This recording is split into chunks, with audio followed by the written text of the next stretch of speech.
Hey guys, welcome to the Game Fanatics show. Before we begin, we just want to say our hearts go out to those affected by Sandy. Please stay strong, and our thoughts are with you.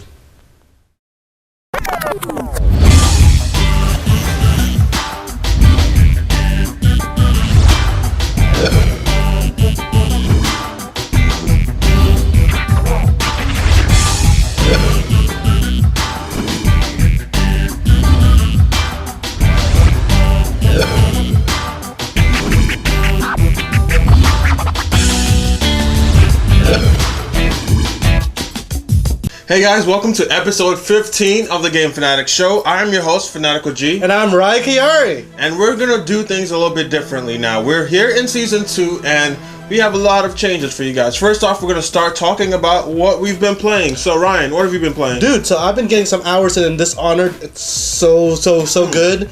And played some Hotline Miami. That's a violent game, but it's really fun. I like the arts, the music in Hotline Miami. Very, very cool. It's made by Jasper Byrne, who made music for Assassin's Creed, and I'm so excited with my new sexy white Vita I just got today. Everything nice, very nice. Well, speaking of Assassin's Creed, I as well have been playing Assassin's Creed. In fact, we're going to talk a lot more about that later on in the show, and you'll also find my review on our site.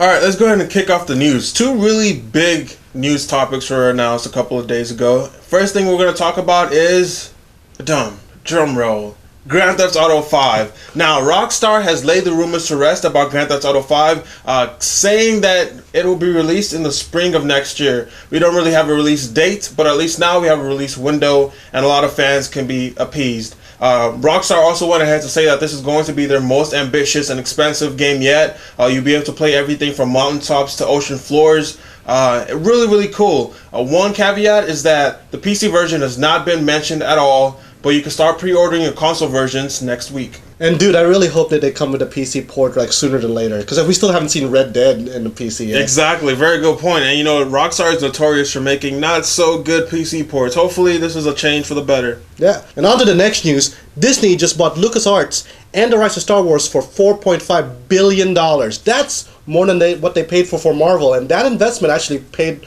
off really well, even with with the Avengers movies. So they actually announced that they're going to make a Star Wars movie for every 2 to 3 years. So dude, we'll probably get to see episode 7 really soon. That'd be really cool. A lot of other matchups that I'd like to see. First and foremost, Avengers versus Star Wars. Let's make it happen. That's what I want to see. Like Sith versus Tony Stark? I want to know if a lightsaber can cut through the freaking Captain America shield. That's what I want to see. But anyway, yeah, two biggest news topics. Now we're going to switch things up. We're going to be joined by a special guest of ours as we continue to talk about one of the biggest games of the year, Assassin's Creed 3.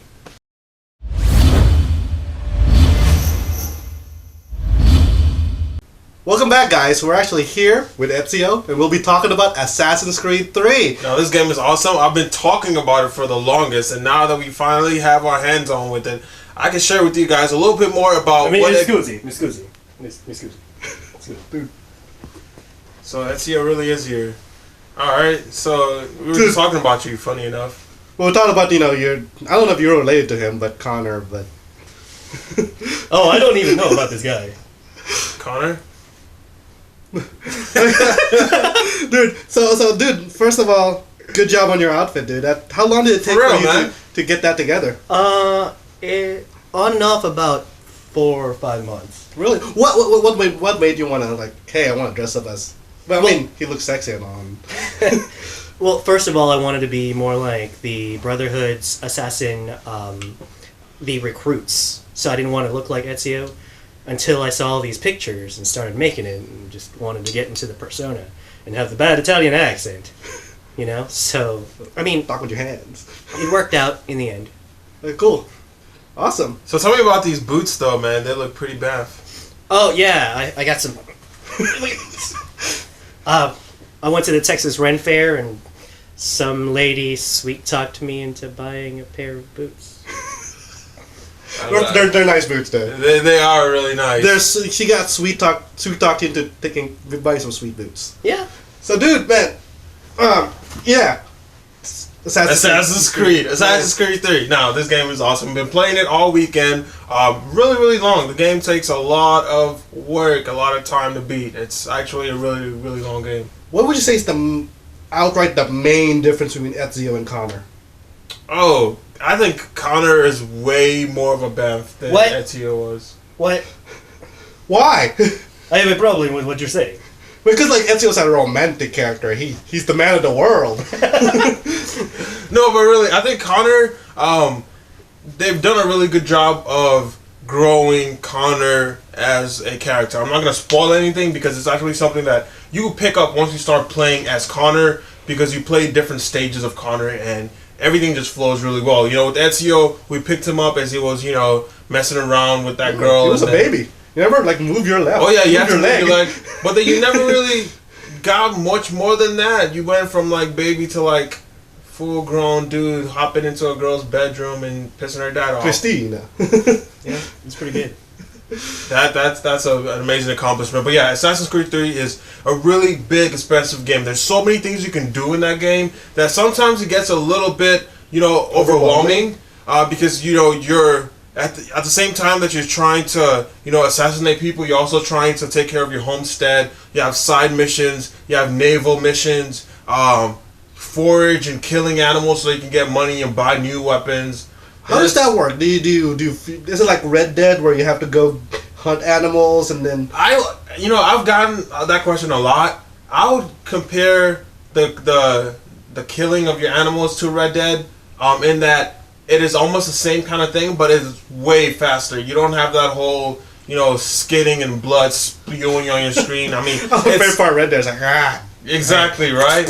And this, you can even skip it. But the coolest thing about it is that you have the choice to engage all the animals. Like, if it's a bear, you have the choice of, like, engaging the bear before it comes and attacks you. Because if the bear catches you on its territory, it's going to charge at you, and you have to, like, do this little quick time, dodge things. Oh, right. But then all animals, you can stand up on your horse and, jump down and assassinate them or whatever. Ezio didn't kill any bears. No. He fought the Pope. But he did fight the Pope. But yeah, and you can also trap animals, set snares, and it's just that's a really cool part of the game, Does it? Yeah, so is it kind of like in Snake Eater where you snare an animal, do you eat it?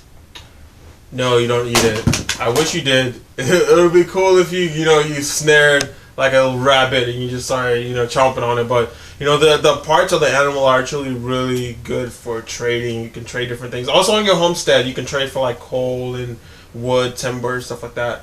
Cool. So like it's like a barter system. Kinda, yeah. It actually is a trading barter system for your homestead, trying to get the resources you need to build up your land. Without spoiling anything, how much of Desmond's story does it expand? Does it expand a lot more? Does it? Because the thing about the games I played, all the other games, kind of left me wanting more. The last part of Assassin's Creed 2, where you actually got to fight as him and with the batons, that was pretty freaking cool. That was. I just want. Does it expand more into this story? It definitely does. Okay. I mean, there's a lot that happens with Desmond in Assassin's Creed 3 that just really expand his character outside of the Animus, which some people like, some people don't. But you definitely spend a lot more time outside of the Animus. In fact, you spend a lot more time outside of a single city with Desmond, so that kind of gives you an idea of how expensive... A single city more than, like, Montegrigio? Well, what is Montegrigio? I'm not going to slaughter him. But, so, well, if you could compare it to the previous incarnations, like, let's say 2... was a huge advancement between part 1 and 2, and part 2. So, if you compare this current incarnation, how would you compare it to Revelations, let's say? That's actually a really good question, because one of the things I've always said, whenever I've talked about the progression of games, a prequel and a sequel, I've always pointed to Assassin's Creed 1 and 2, because I feel like the jump between Assassin's Creed 1 and 2 is one of the most phenomenal jumps in a video game franchises ever. Just because of the scale, how grandiose everything is, the improvements. Now with Assassin's Creed 3, there are a lot of improvements. First of all, the biggest one, climbing on trees, running on trees, free roaming, free running, free walking in and out of stealth mode. Also, don't forget about going through buildings. Yeah, going through buildings, climbing on cracks. He's jumping in your windows. Climbing in your windows. Snatching your people up. Combat. But the combat's really cool. So I would say that overall, it's not so much a big difference as Assassin's Creed 1 and 2 was. I would say it's at least 1.5 times, if you're putting it on an actual numeric scale, better than Revelation. It's definitely a lot more expansive. Definitely a lot smoother. I mean, the running alone is a lot more smooth. Does he still run like this, like how Ezio and Altair? Oh yeah, he has that swagger walk, but the running is a lot different. So when he's running, he doesn't look like he's doing the dinosaur? Yeah, when he's running, he actually it reminds me a lot of Mirror's Edge now when he's running. Really? Because he actually parkours off of stuff, slides off, and you can actually, if there's a tree branch that's kind of low, you can actually run and slide under it or jump over it. You choose what you want to do. So it's the movement in the game is a lot more fluid. Who could win in a climbing fight? Like they have to climb that mountain in freaking Nickelodeon Guts. Oh yeah. Connor or Ezio? No, Connor or Nathan Drake. I would say Connor. Connor overall moves a lot faster than Nathan Drake. Nathan Drake will just complain the whole time. Or shoot him. Or just start falling dramatically and holding onto stuff. Why? Oh my god, why this? One thing I did want to talk about though was the naval battles. Yeah, I know that's something that a lot of people have been looking forward to. I was looking forward to it too. That adds a whole lot more, a different section to the game because you actually do naval missions and controlling your ship is really cool. You do things like raise the sails, half sail, full sail. You also have to keep in mind the trajectory of the wind. If you're sailing into the wind, you're not going to be going as fast, and if you're sailing with the wind at your back, you're going faster. You have to line up your ship so you can throw volleys at the other ship. So it's really cool. Can you board? No, I've not tried boarding actually. So through this game, they taught you how to navigate your boat. Yeah.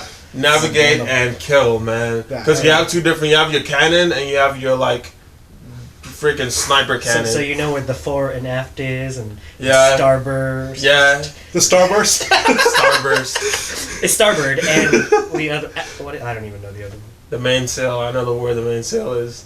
I'm really excited to put a rest to the story because to me, with the whole the ones that came before, Minerva, Juno. The whole apocalypse with the solar flare. Yeah, they expand on that a lot. Actually, that's one thing that they expand on a lot, and it freaks me out. Yeah, they talk about, of course, since if you've seen the trailer, you know about the way that they've tied everything into the Mayans and how the world ends in December 2012, which is not too far from now. Very, these could be archives of our. Our time here in we played Assassin's Creed about aliens.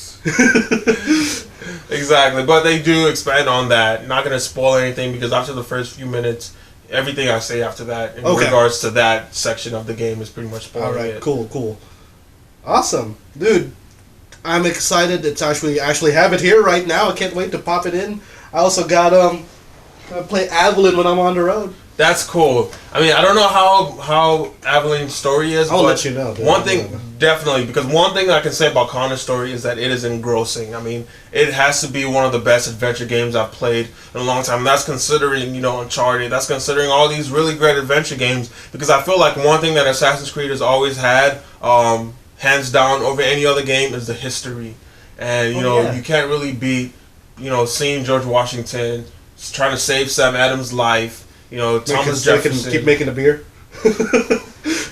Benjamin Franklin. So it's just really cool. Cool. Awesome.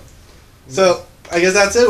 Where can they find your review? Of course, on the GameFanatics.com. It's up right now. The multiplayer is one thing that we've not talked about. Oh yeah. You have two modes of multiplayer, both of which are fanatically awesome. I mean, just this game is just so expensive and so. I mean. How did you play the multiplayer when it hasn't been released yet? Oh, we reviewers have our multiplayer secrets.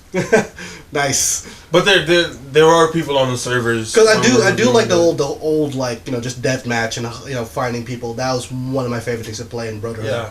Yeah, and it's expanded on that now. It's just so fun, man. That's the one thing you can say about this game is that it's really fun. Cool.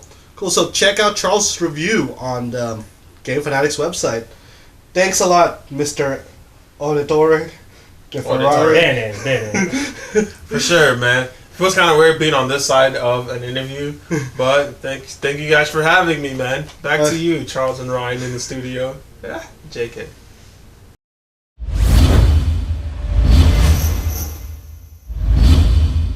Alright guys, that does it for this episode of the show. Now we're going to update you on a little bit of awesomeness that's going on here at the Game Fanatics as a whole.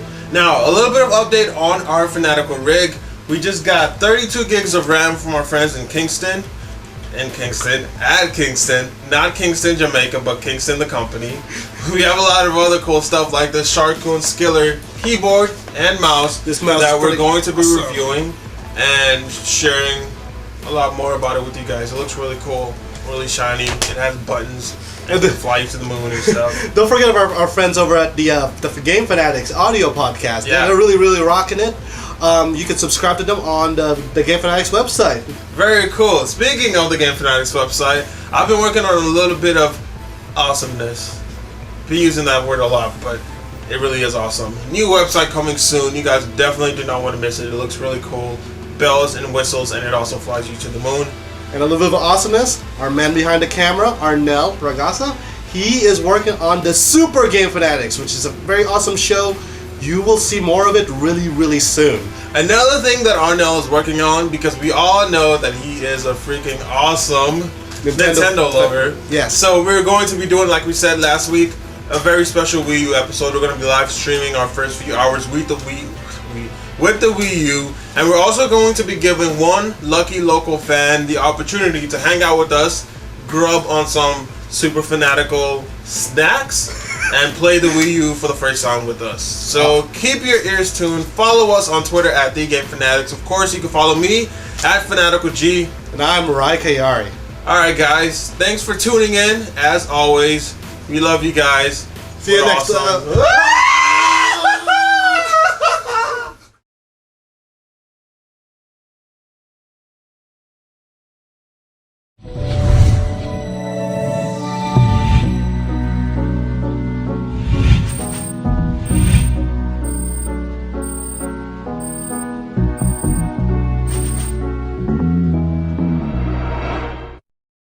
Do you want to talk about the Vita at all?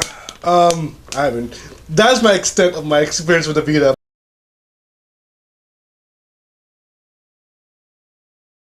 Three, two, one. Hey guys, welcome to episode. Because it was like, you said welcome. Ryan was like, are you pretty? You pretty? Welcome to episode 15. My body. 15. My body is to be.